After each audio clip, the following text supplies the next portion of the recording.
কলেজে আমি ছিলাম একজন নতুন মুখ। আমি সোজা ক্যাম্পাসে গিয়ে জারিফ এবং তার বন্ধুদের আড্ডার কাছাকাছি একটা বেঞ্চে গিয়ে বসলাম। আমি আর চোখে দেখলাম জারিফের বন্ধুরা আমাকে দেখে একে অপরের সাথে কি যেন বলাবলি করছে। জারিফের এক বন্ধু আরিফ তাকে কনুই দিয়ে খোঁচা মেরে বলল, দেখ জারিফ, কি সুন্দর একটা মেয়ে, মনে হচ্ছে নতুন ভর্তি হয়েছে। জারিফ সেদিকে না তাকিয়েই উদাস গলায় বলল, আমার এসব নিয়ে কোনো আগ্রহ নেই। তার বন্ধুরা তাকে অনেক বোঝানোর চেষ্টা করল, কিন্তু জারিফ একবারের জন্যও আমার দিকে ফিরে তাকাল না। তার চোখ দুটো যেন কলেজের গেটের দিকে স্থির হয়েছিল। সে হয়তো তখনও আমার, অর্থাৎ তার বোরকা পরা সাফরিনের জন্য অপেক্ষা করছিল। আমার পরিকল্পনা অনুযায়ী আমি নিজেই উঠে তাদের দিকে এগিয়ে গেলাম। আমি সরাসরি জারিফের সামনে গিয়ে দাঁড়ালাম এবং মিষ্টি করে হেসে বললাম, হাই, আমি সাফরিন। এই কলেজে নতুন ভর্তি হয়েছি। তোমাদের সাথে বন্ধুত্ব করতে পারি?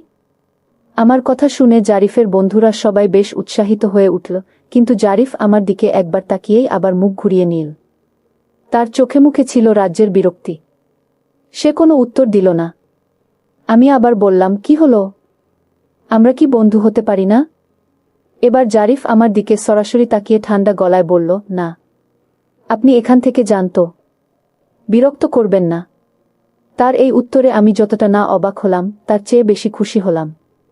আমার চারপাশের সবাই, বিশেষ করে তার বন্ধুরা, একেবারে হতবাক হয়ে গিয়েছিল। ক্যাম্পাসের অন্যতম সুন্দরী একটি মেয়ে নিজে থেকে এসে কথা বলছে, আর জারিফ তাকে এভাবে ফিরিয়ে দিচ্ছে। এটা তাদের কাছে অবিশ্বাস্য ছিল। আমি আর কিছু না বলে সেখান থেকে চলে এলাম।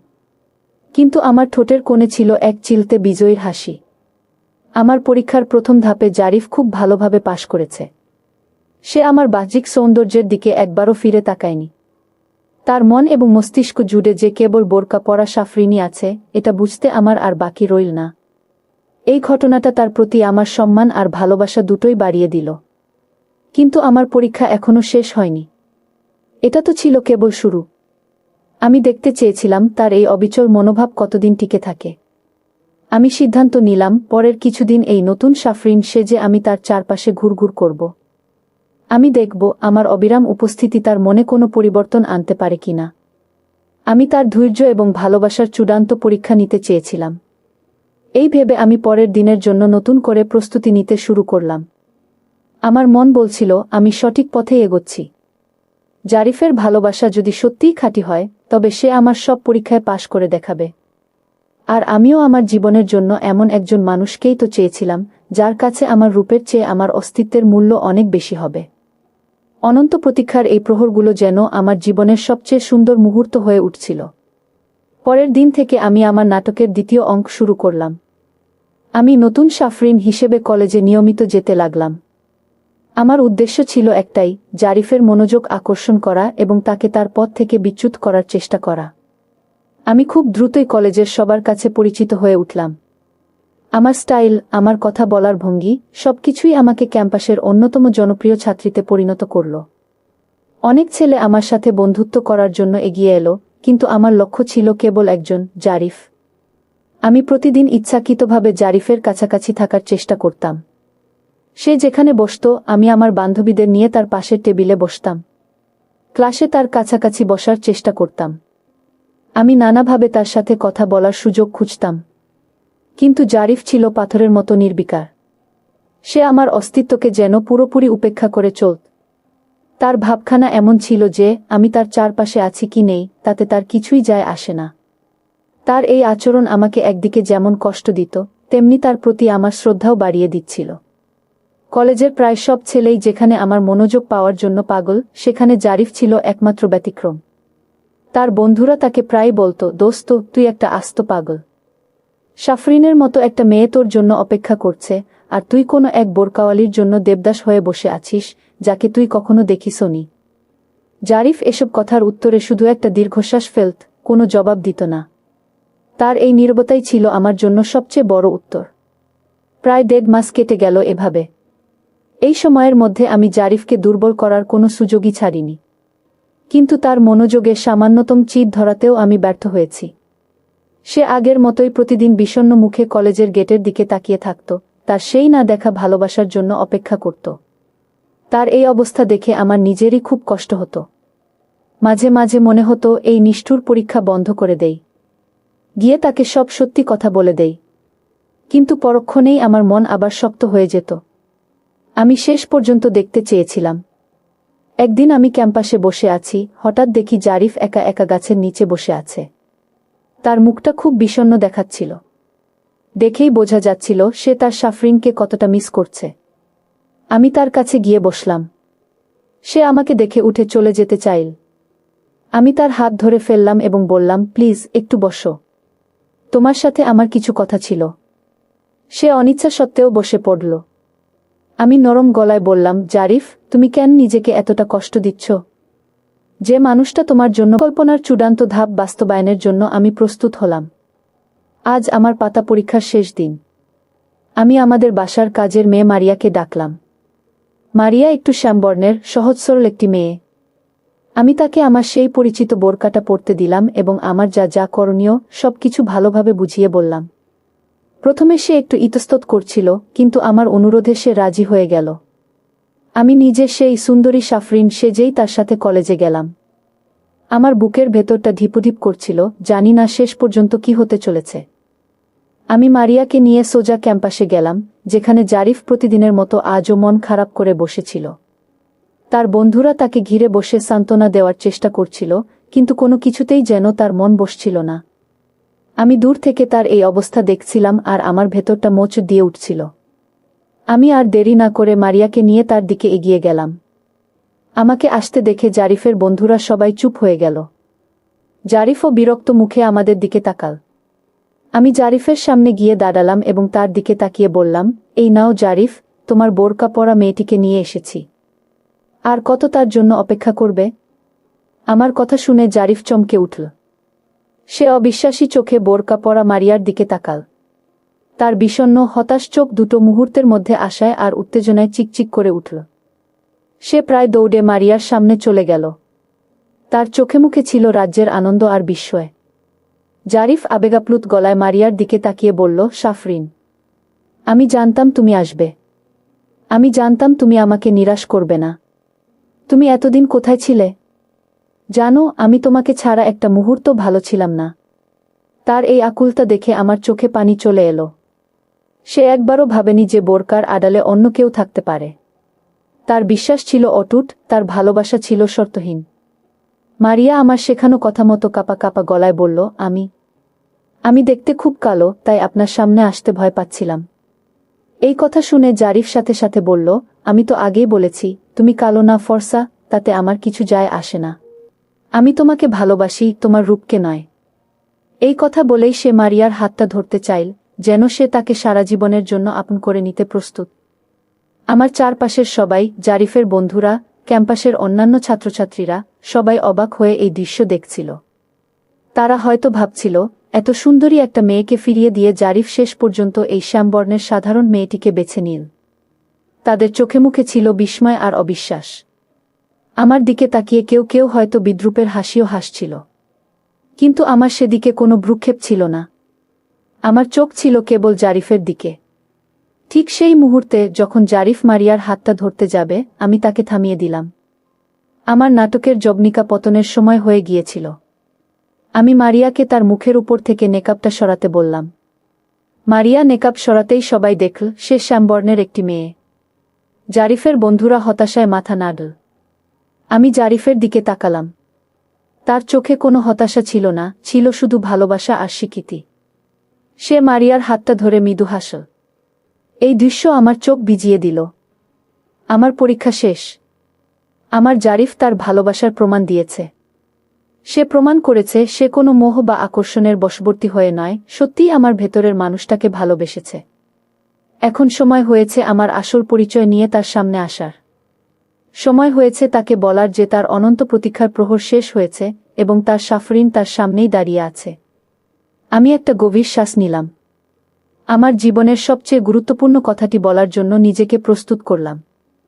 আমি জানি এরপর যা হতে চলেছে তা আমাদের দুজনের জীবনকেই চিরদিনের জন্য বদলে দেবে। আমার সব ভয়, সব দ্বিধা কেটে গিয়েছিল। আমার মন জুড়ে ছিল শুধু একরাশ প্রশান্তি আর ভালোবাসা। চারপাশের সবার অবাক দৃষ্টি আর জারিফের বন্ধুদের চাপা দীর্ঘশ্বাসের মধ্যেই জারিফ মারিয়ার হাত ধরে তাকে নিয়ে চলে যাওয়ার জন্য পা বাড়াল।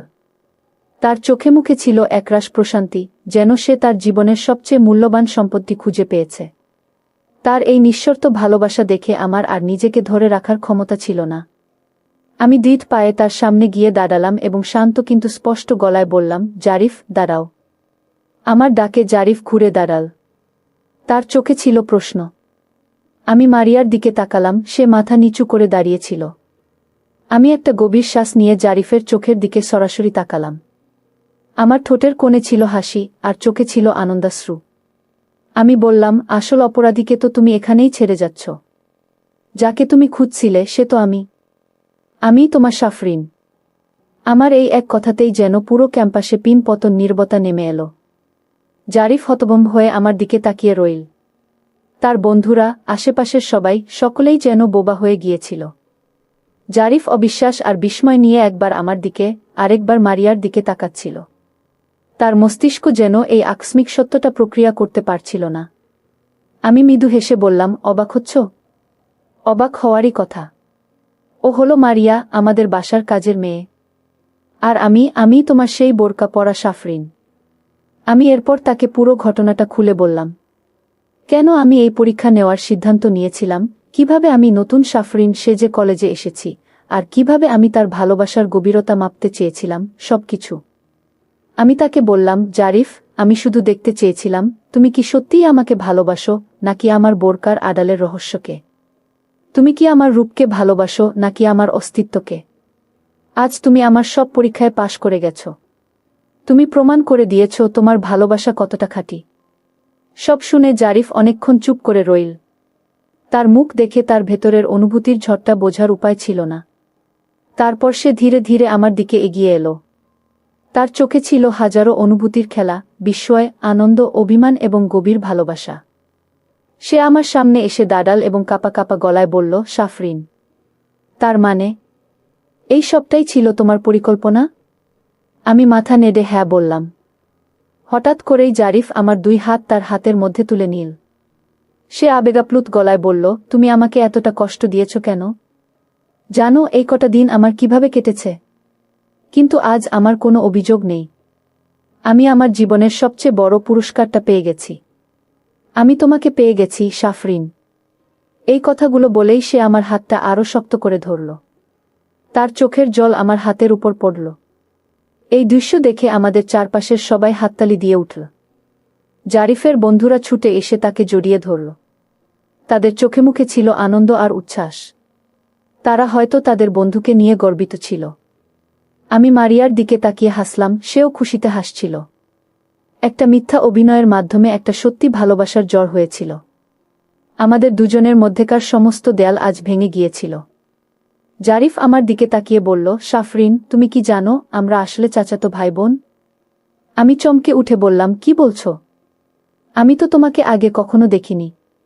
সে হেসে বলল, তুমি ছোটবেলায় আব্বুর সাথে আমাদের বাসায় একবার গিয়েছিলে। তারপর আর যাওয়া হয়নি। আমি তোমাকে প্রথম দেখাতেই চিনে ফেলেছিলাম। কিন্তু তুমি হয়তো আমাকে চেনোনি। তার এই কথায় আমাদের সম্পর্কের ভিত্তি যেন আরও মজবুত হয়ে গেল। একটি ভালোবাসার গল্প তার পূর্ণতা পাওয়ার দিকে এগিয়ে যাচ্ছিল। হয়তো এই পথে একটু কষ্ট ছিল, একটু পরীক্ষা ছিল, কিন্তু শেষ পর্যন্ত সঠিক মানুষটাই জীবনে এসেছিল। আমাদের দুজনের চোখেই ছিল ভবিষ্যতের স্বপ্ন, একসাথে পথ চলার অঙ্গীকার। অনন্ত প্রতীক্ষার প্রহর শেষ হয়ে এক নতুন ভোরের সূচনা হয়েছিল। সেই দিনের পর থেকে আমাদের পৃথিবীটা পুরোপুরি বদলে গেল। জারিফ আর আমি এখন আর একে অপরের কাছে অচেনা বা রহস্যময় কোনো চরিত্র ছিলাম না, বরং আমরা একে অপরের সবচেয়ে কাছের মানুষে পরিণত হয়েছিলাম। আমাদের চাচাতো ভাই বোনের পরিচর্যা সম্পর্কটাকে একটা নতুন মাত্রা দিয়েছিল। কলেজে এখন আর জারিফকে আমার জন্য গেটে অপেক্ষা করতে হতো না, কারণ আমরা একসাথেই কলেজে যেতাম আর একসাথে ফিরতাম। আমাদের ভালোবাসার গল্পটা ততদিনে পুরো ক্যাম্পাসে ছড়িয়ে পড়েছে এবং সবাই আমাদের জুটিকে খুব পছন্দ করত। আমাদের দুজনের মধ্যেকার বোঝাপড়াটা ছিল অসাধারণ। জারিফ যেমন আমার সব কথা মন দিয়ে শুনত, তেমনি আমিও তার সব অনুভূতির মূল্য দিতাম। আমরা ঘন্টার পর ঘন্টা ক্যাম্পাসের সেই গাছের নিচে বসে গল্প করতাম। আমি তাকে আমার নেওয়া পরীক্ষার জন্য বারবার সরি বলতাম, আর সে হেসে বলত, ওই পরীক্ষাটা না নিলে হয়তো আমি বুঝতেই পারতাম না আমার ভালোবাসা কতটা শক্তিশালী। আর তুমিও হয়তো আমার উপর এতটা বিশ্বাস করতে পারতে না। তার এই কথায় আমার মনটা ভরে যেত। আমাদের সম্পর্কের কথা দুই পরিবারে জানাতে খুব বেশি দেরি হলো না। জারিফ একদিন তার বাবা মাকে নিয়ে সরাসরি আমাদের বাসায় বিয়ের প্রস্তাব নিয়ে হাজির হল। আমার বাবা মা জারিফকে দেখে এবং তার সম্পর্কে সবকিছু শুনে অত্যন্ত খুশি হলেন। যেহেতু আমরা আগে থেকেই আত্মীয়, তাই দুই পরিবারের মধ্যে সম্মতি পেতে কোনো সমস্যাই হল না। খুব অল্প সময়ের মধ্যেই ঘরোয়া পরিবেশে আমাদের বিয়ের দিন তারিখ পাকা হয়ে গেল। আমার মনে হচ্ছিল যেন আমি স্বপ্নের জগতে ভাসছি। বিয়ের আগের দিনগুলো ছিল উত্তেজনা আর আনন্দে ভরা। দুই বাড়িতেই উৎসবের আমেজ। আমার বান্ধবীরা প্রতিদিন আসত, বিয়ের পরিকল্পনা করত, আর আমাকে নিয়ে নানা রকম খুনসুটি করত। জারিফের সাথে আমার তখন ফোনে কথা হতো। আমরা আমাদের ভবিষ্যৎ নিয়ে অনেক স্বপ্ন বুনতাম। সে বলতো, সাফরিন, আমি তোমাকে শুধু আমার স্ত্রী হিসেবেই চাই না, আমি তোমাকে আমার সবচেয়ে ভালো বন্ধু হিসেবে চাই। আমরা আমাদের জীবনটা একসাথে কাটাব, একে অপরকে সমর্থন। অবশেষে আমাদের বিয়ের দিনটি চলে এলো। আমার পরনে লাল টুকটুকে বেনারসি, সারা গায়ে সোনার গয়না। আমাকে অপরূপ সাজে সাজানো হয়েছে। কিন্তু আমার কাছে সবচেয়ে বড় স্বাদ ছিল আমার মনের ভেতরের সেই আনন্দ আর প্রশান্তি। আমি আয়নার সামনে বসে বারবার জারিফের কথা ভাবছিলাম। যে মানুষটা আমার মুখ না দেখে শুধু আমার অস্তিত্বকে ভালোবেসে দিনের পর দিন অপেক্ষা করেছে, আজ আমি তার হতে চলেছি। এই অনুভূতিটা ভাষায় প্রকাশ করার মতো নয়। কবুল বলার মুহূর্তে আমার গলাটা ধরে এসেছিল। বাবা যখন আমার হাতটা জারিফের হাতে তুলে দিয়ে বললেন, বাবা, আজ থেকে আমার মেয়ে তোমার দায়িত্বে। ওকে দেখে রেখো, তখন আমি আর চোখের পানি ধরে রাখতে পারিনি। জারিফ আমার বাবার হাত ধরে কথা দিয়েছিল সে আমাকে সারা জীবন রাজরানীর মতো করে রাখবে। আমি তার চোখের দিকে তাকিয়ে বুঝতে পারছিলাম, এটা শুধু মুখের কথা নয়, এটা তার মনের প্রতিজ্ঞা। বিয়ের সমস্ত আনুষ্ঠানিকতা শেষে যখন আমি জারিফের সাথে তার বাড়িতে এসে পৌঁছালাম, তখন আমার বুকের ভেতরটা ধুকপুক করছিল। একটা নতুন জীবন, নতুন পরিবার, নতুন পরিবেশ। আমি কি সব কিছু মানিয়ে নিতে পারব? জারিফ হয়তো আমার মনের অবস্থা বুঝতে পেরেছিল। সে আমার হাতটা আলতো করে ধরে বলল, কোনো ভয় নেই সাফরিন। এটা শুধু আমার বাড়ি নয়, আজ থেকে এটা তোমারও বাড়ি। আর এই বাড়ির মানুষগুলোও তোমার আপনজন। তার এই একটা কথাতেই আমার সব ভয় দূর হয়ে গেল। আমাদের বাসর ঘরটা খুব সুন্দর করে ফুল দিয়ে সাজানো হয়েছিল। ঘরে প্রবেশ করে আমি কিছুটা অপ্রস্তুত আর লজ্জিত বোধ করছিলাম। জারিফ আমার পাশে এসে বসল এবং আমার মুখের উপর থাকা ওড়নাটা খুব আলতো করে সরিয়ে দিল। সে আমার দিকে এক দৃষ্টিতে তাকিয়ে রইল। তারপর মৃদু হেসে বলল, অবশেষে আমার অনন্ত প্রতীক্ষার শেষ হল। আমার সাফরিন আজ পুরোপুরি আমার। আমরা সেদিন রাতে অনেক গল্প করেছিলাম।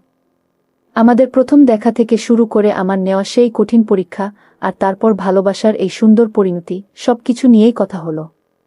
জারিফ বলল, জানো সাফরিন, যেদিন তুমি বলেছিলে তুমি দেখতে কালো, সেদিন আমার একটুও খারাপ লাগেনি। আমার শুধু মনে হয়েছিল এই মানুষটার মনটা কত সরল।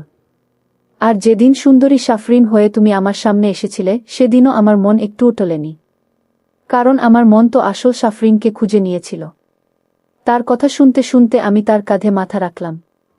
আমি বললাম, আমি খুব ভাগ্যবান যে তোমাকে পেয়েছি। জারিফ আমার কপালে একটা আলতো চুমু খেয়ে বলল, আমি তার চেয়েও বেশি ভাগ্যবান। আমরা দুজন একসাথে নামাজ পড়ে আমাদের নতুন জীবনের জন্য আল্লাহর কাছে দোয়া চাইলাম। আমরা প্রতিজ্ঞা করলাম, আমরা একে অপরের প্রতি সৎ থাকব, একে অপরকে সম্মান করব এবং সারা জীবন এভাবেই ভালোবেসে যাব। আমাদের ভালোবাসা কোনো রূপকথার গল্প ছিল না।